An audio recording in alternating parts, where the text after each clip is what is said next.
Yo, what is going on, guys? Welcome back to another video. So we have seen a lot of 2024 restricted free agents as well as 2025 unrestricted and restricted free agents sign extensions this summer. So I thought it'd be a fun idea to go through all of them, all of the major ones that were at least $2.5 million of AAV, and rank them. There's 35, and yes, I know Jeremy Swayman and Cole Perfetti are still unsigned. Swayman, I think it might take another week or two. I think Perfetti's going to come in a couple days, but I think that's only going to be like some light kind of bridge deal.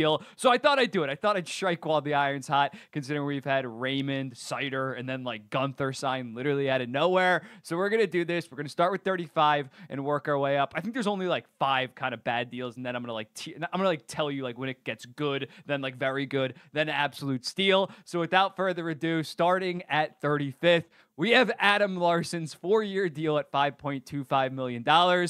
Again, it doesn't even kick in until the 2025-2026 season. Adam Larson is going to be 32 in November, so basically 33 when this contract kicks in. I think heading into next season, he can be worth around $5 million, but again, doesn't kick in next season for a strictly defensive defenseman at this point to give him that kind of term in a solid AAV. I don't like it one bit. And similarly, at 34th is Jacob Middleton for the Minnesota Wild. Him and Spurgeon is a very, very good pair, but it's definitely more so Spurgeon. So to give him a 4-year deal at $4.35 million.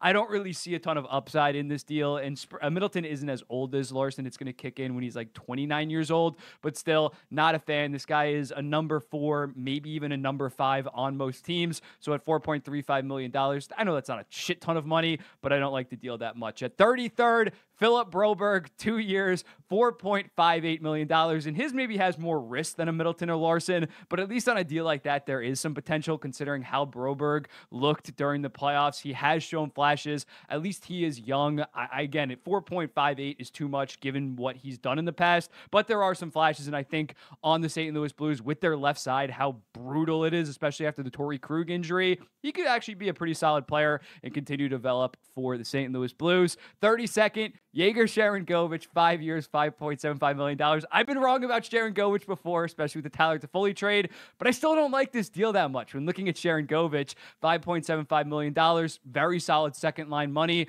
And Sharangovich was very good last year with 31 goals, 28 assists, or 59 points, but he did shoot 17.4%. I think some of that goal total was a little bit of luck. His underlying numbers were not good, and it's not like he's 22, 23 years old, still has another step to take. He is 26 years old, so I think that they decided to pay him a year out before he hit restricted, or was he unrestricted or restricted free agency? I think they probably should have let this year play out because I don't think he's going to go for nearly 30 and 30 yet again. I think he's probably going to be closer to 20 and 20. So to give him this $5.75 million, not that good of a deal in my opinion. 31st, Henry Yukiharu, 1 year, $3.1 million. It's just below average. I don't think Yukiharu is that good of a player, basically a bottom pairing defenseman, but it's only 1 year. It's not the end of the world. Then we kind of go up a tier into the more so solid, maybe a little bit of an overpayment. And at 30th, I have Victor Hedman's 4-year deal at $8 million. Still a very good offensive defenseman. And I think right now he's definitely worth $8 million. Doesn't kick in until the following season. But when looking at Hedman, considering the fact that he's 33 years old right now, it's not going to kick in until he's 34. I think he can still be around the 70-ish point pace guy towards this, but final years of this deal, it might be a little bit of an overpayment. 29th, Travis Konechny, 8 years, $8.75 million.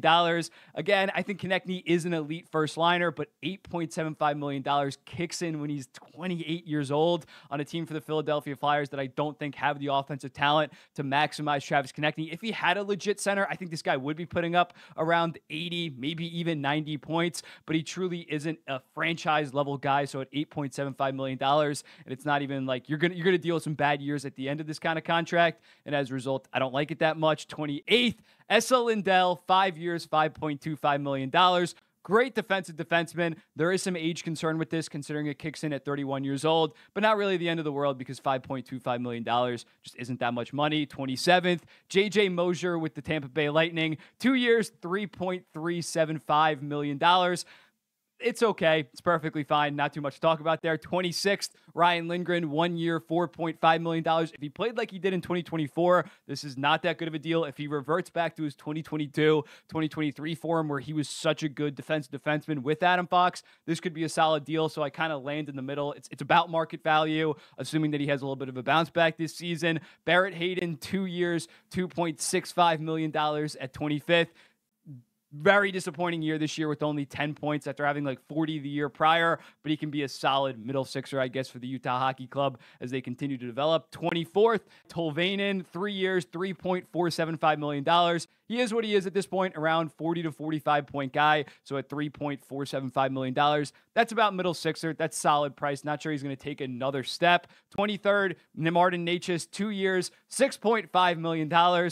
For a guy that probably is around a 55 to 60 point guy. 6.5 is perfectly fine. He is what he is at this point. We kind of jump a tier at number 22 into like the good and could potentially turn into a steal. I got Moritz Seider, 8 years, $8.55 million. He gets a bad rap from the analytics community, but I think he is going to develop into a low-end number one defenseman, and especially if he takes an offensive step this year, he kind of has to, considering back-to-back 40-point seasons, but I still think he has the potential to be Detroit's number one defenseman. 21st, UPL, 5 years, $4.75 million. If he's the player that he was in the calendar year of 2024, this could be an absolute steal, but before that, he was like an $8.95 goaltender in like 40 career games. So it's a little bit of a risk. I like Kevin Adams taking a chance. It's worked on other guys like Dylan Cousins, like Tage Thompson. So I like them taking a risk, but there is some risk considering UPL's lack of track record. 20th, this is where I would slot like a Jeremy Swayman 8 year by $8.5 million contract. But instead at 20th, I have Leon Draisaitl. This might be controversial. 8 years, $14 million. He got paid. He's a legit superstar. $14 million is the going rate for legit superstars. But is there a ton of upside in this deal? I don't really think so. I'm not sure he's going to be a 15, 16, $17 million player. Again, perfectly fine. Good deal. I'd give it a B plus probably, but there's just not a lot of upside compared to some of these other deals that we're going to go through. 19th, Pavel Buchnevich, 6 years, $8 million. Bit of a down year last year, but the prior 3 seasons was around point per game. Very solid defensively. It is only 6 years compared to 8 years. So although it kicks in when he's 29, it only goes until he's like 34, 35. So when looking at Buchnevich, I think he's going to get back on track. And if he's the player that he was in 2022, 2023, that's around the $9 to $9.5 million guy. So I think they can get some value on that. 18th, Joseph Woll, 3 years, $3.66 million. If he can stay healthy, he can be a legit top 11 through 15 goalie in the NHL. So for 3 years at below $4 million, that deal could be very good for the Toronto Maple Leafs if he can stay healthy. 17th, Dylan Holloway, 2 years, $2.29 million. When looking at him, I think in an expanded role on the St. Louis Blues versus being stuck in the Edmonton Oilers bottom 6, I think he's going to have a bit of a bounce back breakout year. I could see him go for like 35, 40 points. Kirill Marchenko at 16th, 3 years, $3.85 million. Been around the 20-20 guy. His first year, he had like 21 goals and 4 assists. It was really funny. But I think Marchenko, he's going to have a lot of opportunity in Columbus this season. Would not shock me if he goes for 25, 30 goals at only $3.85 million. That is very good value. I got Dawson Mercer at 15th. And I think this is also where like Cole Perfetti would land if he signs a similar deal as Dawson Mercer. Dawson Mercer signed 3 years, $4 million. If he can return to 2023 form where he had 27 goals and 29 assists for 56 points, this is going to be an absolute steal for the Devils. And even last year, he still had 20 goals, only 13 assists. His teammates really weren't finishing, really weren't helping him out in that regard. So I think he's going to be a solid at least 20-20 guy at $4 million and has potential to get back on track to being around the 30-30 guy. A very good bridge deal for the New Jersey Devils considering he had a down year. 14th, Shane Pinto, 2 years, $3.75 million. I made a video yesterday. I think he's going to have a very good season considering the fact that he had 27 points in 41 games last year. Josh Norris, I think he's going to take that second line center position. And at $3.75 million, if he's north of 50 points, that is an absolute steal. When looking at it, we're jumping up a tier yet again into the very good tier. Caden Gooley, 6 years, $5.5 million. Do I think Caden Gooley's ever going to be an elite top pairing defenseman? Probably not, but I think he can be a solid two-way top pairing defenseman. So at $5.5 million, it kicks in when he's like 23 years old. Very good work by Kent Hughes. At 12th, I have another defenseman. We got Brock Faber, 8 years, $8.5 million. In his rookie year, 47 points, playing 25 minutes a night, proving that he can play that role as that legit number one defenseman. And he's a 2020 draftee. He's only going to get better from here. It doesn't even kick in until the 2025-2026 season. I think he's going to be worth it. 11th, Sidney Crosby, 2 years, $8.7 million. He's a legit like $11.5, $12 million player right now. I think he's not going to regress that much over this next year. So at $8.75 million, he's going to be well worth it. 10th, I got the Dylan Guenther extension. I know he only played 45 NHL games last year. I don't give a shit. 18 goals, 17 assists, 35 points in 45 games. He was fantastic. He was even pretty good at the NHL level in 2023. This guy has 40 and 40 potential written all over him. Yes, there is some risk, but there is massive reward if he hits in a big way. And I really loved him in his draft year. And I think he's going to live up to that potential, especially considering the fact that he has his future number one center in Logan Cooley on his team already. At 9th, Matty Beniers, 7 years, $7.14 million. More NHL proven than Dylan Guenther, even though he did have a bit of a down year last season. I think he's going to develop into a 70 to 80 point Selke level defensively. So it's $7.14 million. He is going to be well worth that. 8th, UC Saros' 8-year contract at $7.74 million.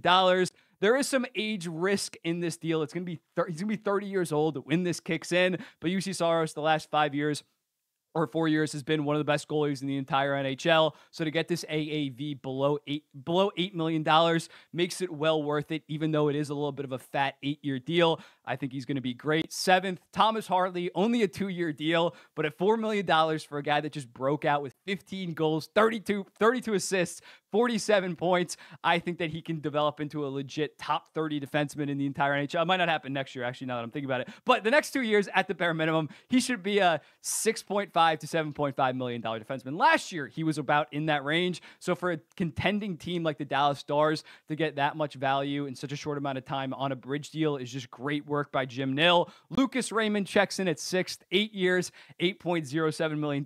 Last year alone, he was worth around $8 million with 31 goals, 41 assists, 72 points. He's 22 years old at this point. He's probably only going to get better, can develop into a legit top 40 player in the entire NHL, and you're getting him throughout his entire 20s at a perfectly reasonable cap hit. At number 5, I got Anton Lundell, 6 years at $5 million. Maybe doesn't have the ceiling of some of the guys that I listed prior, but when looking at him at $5 million, that's barely anything. That's low-end second-line money. I think he's probably going to take over eventually for that second-line center. For Sam Bennett, can be a consistent 55 to 65-point guy, two-way guy. That is going to be well worth $5 million, probably $7 to $7.5 million. 4th, we got Jacob Slavin at 8 years, $6.35 million. There is some age risk with this deal, considering it's not going to kick in until he's 30 years old. But a guy like Jacob Slavin, so good defensively, so high IQ. I think he's going to age pretty well in the first 4 to 5 years of this deal. Should be an absolute steal, considering this guy, in my opinion, is like a top 10 defenseman in the entire NHL, the best defensive defenseman in the NHL. So for a Carolina team to get that much value out of the first 4 to 5 years, and I even think the end of the contract, it's only $6.35 million.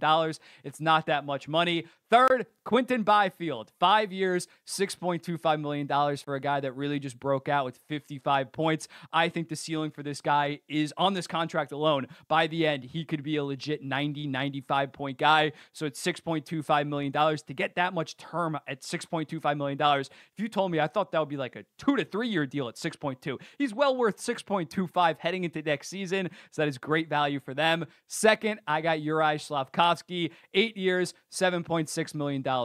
Hasn't quite had that elite season yet, but at 19 years old, had 50 points. I think we can agree the trajectory is only going up for Slavkovsky. He can turn into a Mikko Rantanen kind of guy, and it's $7.6 million. That is basically second line money in a couple years. Great deal by Kent Hughes, locking in yet another young talent like he did with Suzuki, like he did with Caulfield, like he did with Gooley. Very good work. And then at number 1, I have Seth Jarvis at 8 years, $7.4 million.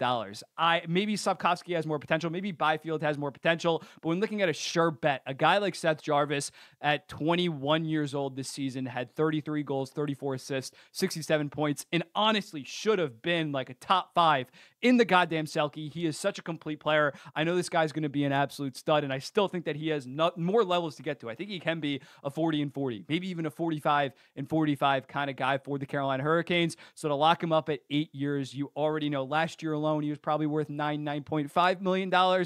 Seth Jarvis is going to be one of the best two-way players in the entire NHL in no time. So to get him at $7.4 million and to get him from the age range of 22 to 27, great work by Eric Tulsky. But yeah, that's the full list. Maybe I'll throw it up on the side so you guys can see it. I'll throw it up right now. Oh my God, he had Draisaitl at 20th. That is absolutely ridiculous. He's a no doubt top 5 contract. Some people are going to say that again. Oilers had to pay him a lot, but it's not a ton of surplus value. Let me know in the comments. What do you think about this? Who would you move up? Who would you move down?